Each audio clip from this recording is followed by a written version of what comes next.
Capricorne, on va voir comment on peut clarifier un petit peu ce tirage général. Donc ici, vous avez Tempérance hein, qui est venue pour compléter l'état d'esprit. Ce qui est très intéressant, c'est qu'avec des énergies aussi puissantes que la tour, aussi puissantes que la roue de fortune, qui sont quand même des énergies d'évolution, de changement, etc., vous avez Tempérance qui nous explique que dans votre état d'esprit, vous êtes prêt ou vous êtes prête à faire en sorte que tout se passe bien. D'abord parce que vous retrouvez aussi confiance en vous, vous retrouvez confiance en vos capacités, en vos talents, en vos ressources, pour vous permettre de faire ce que vous avez envie de faire, encore une fois, en vous adaptant au contexte, en vous adaptant aux situations. Et puis, tempérance, c'est je vais m'adapter de toute façon parce que j'ai envie que ça fonctionne. C'est l'idée, tempérance, d'être capable de s'organiser, quels que soient les tenants, les aboutissants, quelles que soient les circonstances, quelles que soient les situations, quels que soient les besoins, les nécessités, etc., d'être capable de se dire, je vais m'adapter, je vais trouver comment gérer la situation, parce que l'important ici, d'abord, c'est d'aller vers une guérison émotionnelle, souvent, avec tempérance, et ce qui permet de réparer quelque chose à l'intérieur de soi, c'est aussi de se donner, on va dire, la perspective, non pas la perspective, de se donner les moyens de faire que les choses se passent bien. Peut-être que dans des situations de...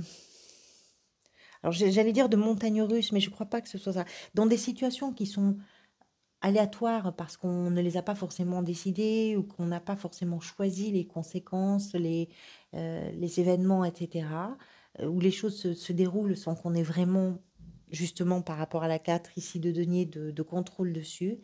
Peut-être que dans d'autres circonstances, vous auriez été soumis ou soumise aux aléas de cette situation. Ici, au mois de janvier, non. Vous faites preuve de beaucoup de sagesse, vous faites preuve de beaucoup de calme, vous faites preuve d'une capacité d'adaptation totalement surprenante et totalement incroyable. Donc c'est vraiment bienvenu. L'assise de denier, ici avec le roi de coupe dans ce que vous désirez. On parlait de cette maturité émotionnelle. Pourquoi vous désirez cette maturité émotionnelle? Parce que c'est ce qui va vous permettre à vous de rééquilibrer quelque chose. Et je pense que l'équilibre, vous avez la justice qui est venue ici dans la sphère sentimentale, émotionnelle et relationnelle. Peut-être aussi que ça se joue dans vos relations. Il y a quelque chose qui fait que soit vous avez été longtemps en demande, soit vous avez été longtemps à donner les choses et que ça s'est déséquilibré pour justement permettre de vivre une situation qui est rassurante et qui est sécurisante pour soi. Quand on est toujours celui qui attend, ou celle, hein, ou toujours la personne qui donne, il y a quelque chose qui n'est pas juste. L'assise de denier vient rétablir ça. Ça vient rétablir vos engagements, ça vient rétablir le temps que vous passez, ça vient rétablir votre énergie, ça vient rétablir tout ça. Mais c'est si vous faites preuve effectivement de cette maturité émotionnelle, et c'est sans doute ce à quoi vous aspirez, si tout ça a du sens, c'est de faire preuve de maturité pour vous permettre de rétablir un équilibre qui a été à un moment donné peut-être dans des excès ou peut-être dans des endroits où c'était pas aussi juste que ça aurait pu l'être ou ça aurait dû l'être. Le roi de denier en plein cœur du tirage dans ce qui vient vous aider. Donc, on parlait avec la 2 de coupe, ça peut être une relation, mais ça peut être aussi une situation qui vous permet de trouver du sens à ce que vous vivez et qui vous aide et qui vous construit aussi. La 10 de denier, j'ai dit le roi de denier, je crois, mais c'est la 10 de denier, nous parle de la situation, on va dire, euh, d'abondance qui vous permet à vous de vous sentir en sécurité. Ce qui vous aide, ce qui va venir vous aider, c'est d'aller et de construire cette abondance. C'est de construire cet endroit qui est rassurant pour vous, qui peut être partagé parce que la famille est ici représentée. Donc ça peut être partagé avec des parents, ça peut être partagé avec des enfants, ça peut être partagé avec des gens qui vous sont particulièrement proches et qui sont importants pour vous. C'est l'idée de stabilité, c'est l'idée de stabiliser, c'est le fait d'arriver à gérer les ressources de façon efficace, de façon, on va dire, de façon à avoir l'esprit tranquille en réalité. La 10 de denier, c'est ça, c'est on stabilise la situation, on gère très, très bien, que ce soit le patrimoine, les budgets, les ressources, les revenus, les sorties, et cetera.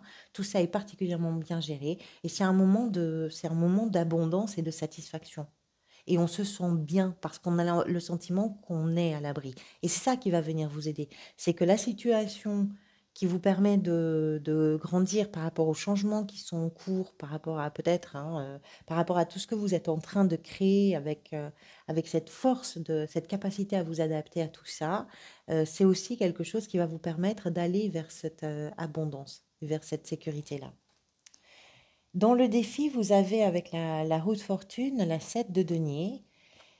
On parle avec la roue de fortune des incontournables, on parle de tout ce qui est changement poussé un peu hein, par la vie. Ces changements-là vont vous obliger peut-être à comprendre ce qui s'est passé, mais d'une façon concrète. Les deniers, le 7 de denier, c'est j'ai envie que la situation s'améliore, mais pour que la situation s'améliore, je dois m'interroger sur ce qui s'est passé, sur comment j'ai géré, sur ce que ça m'a rapporté, sur ce que j'ai gagné, sur ce que j'ai perdu, sur ce que j'ai eu par rapport à mes attentes, ce que je n'ai pas eu par rapport à mes attentes. On fait l'état des lieux. Mais c'est un défi pour vous de faire cet état des lieux. Parce que peut-être que vous avez tendance à considérer que vous êtes trop engagé, peut-être que vous avez tendance à considérer que vous avez trop investi, que vous n'avez pas assez reçu, que vous avez... Donc c'est un défi parce que dans une période de changement, où il faut faire preuve de sang-froid, il faut faire preuve peut-être de calme, etc. Même si vous avez ça dans l'état d'esprit, ça vous demande de faire un effort. C'est pas forcément encore confortable, même si vous accompagnez le changement. Il y a aussi dans le changement des choses toujours un petit peu inconfortables. Et pour vous, d'être juste dans le bilan que vous allez poser est important, mais pas aussi évident que ça.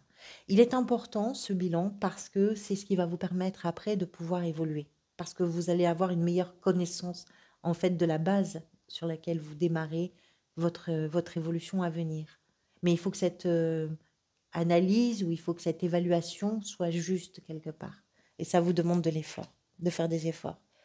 Le valet de denier, avec l'as de bâton dans les sphères professionnelles, le valet de denier est en train de construire lui aussi quelque chose.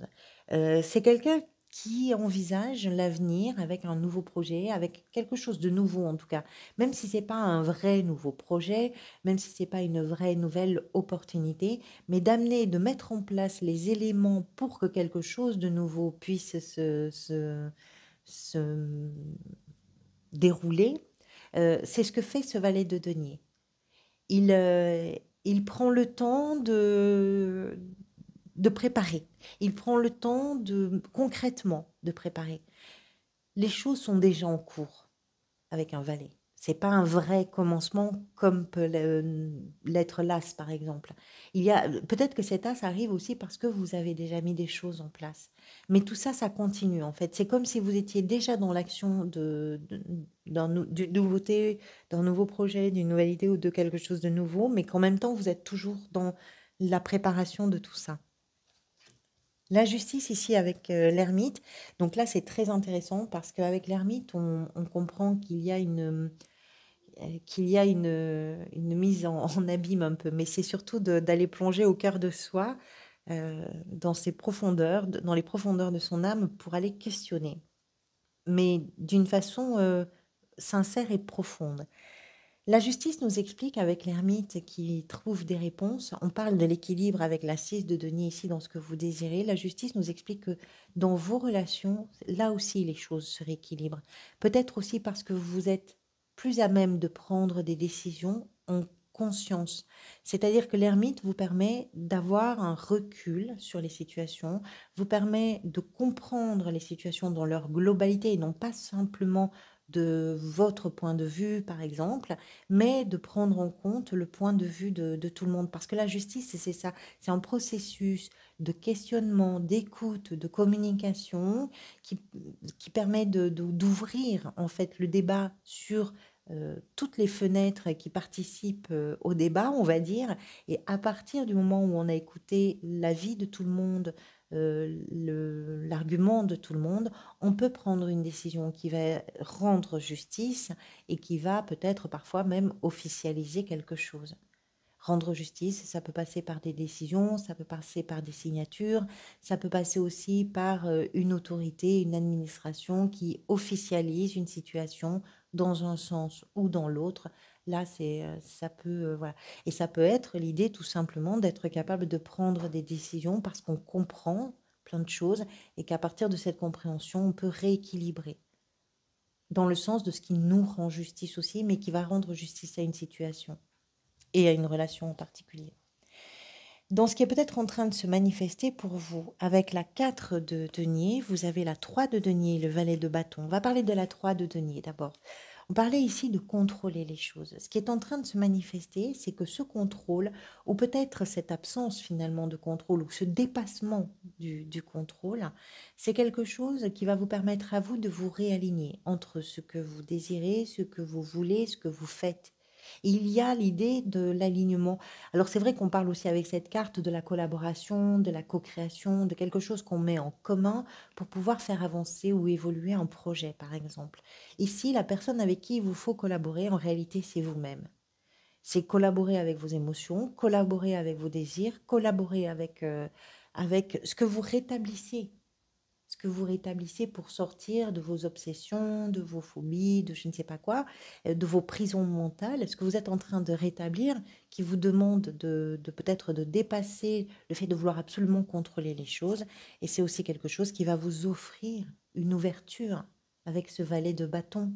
Une ouverture vers de nouvelles aventures, de nouvelles opportunités.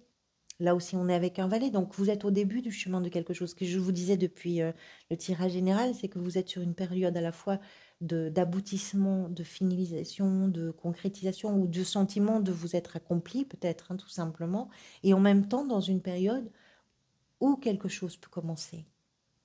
C'est totalement lié dans ce tirage. Avec la 10 de coupe à la fin du mois, l'énergie peut-être vers laquelle vous allez, vous avez la 9 de bâton qui est très intéressante parce que ce qu'elle nous explique, alors vous avez au mois de février, ici à la place de la tour, vous avez le chariot qui nous parle de quelque chose qui vraiment se met en route, qui évolue, qui progresse. La 9 de bâton nous explique que le bonheur que vous allez chercher, eh bien, ça vous a demandé de tenir bon. Il aura fallu vous bagarrer, il aura fallu argumenter, il aura fallu vous défendre, il aura fallu faire valoir les choses. Alors, c'est pas totalement là, vous êtes encore un petit peu sur vos gardes par rapport à certaines choses, vous avez encore peut-être un sentiment parfois de vulnérabilité, vous éprouvez peut-être de la fatigue, il y a aussi la fatigue physique, la fatigue psychologique avec cette carte, mais c'est l'idée de je vais chercher mon bonheur et je vais me défendre pour vivre cette 10 de coupe-là. Je vais me bagarrer comme il faut et je vais tenir bon jusqu'au bout. Je vais prendre mes responsabilités et même s'il m'en coûte, je vais assumer les choses et je vais pouvoir aller au bout de ça. Voilà pour vous. Merci beaucoup pour votre soutien. Merci pour votre présence. Je vous dis à très bientôt. Prenez soin de vous et de vos proches également.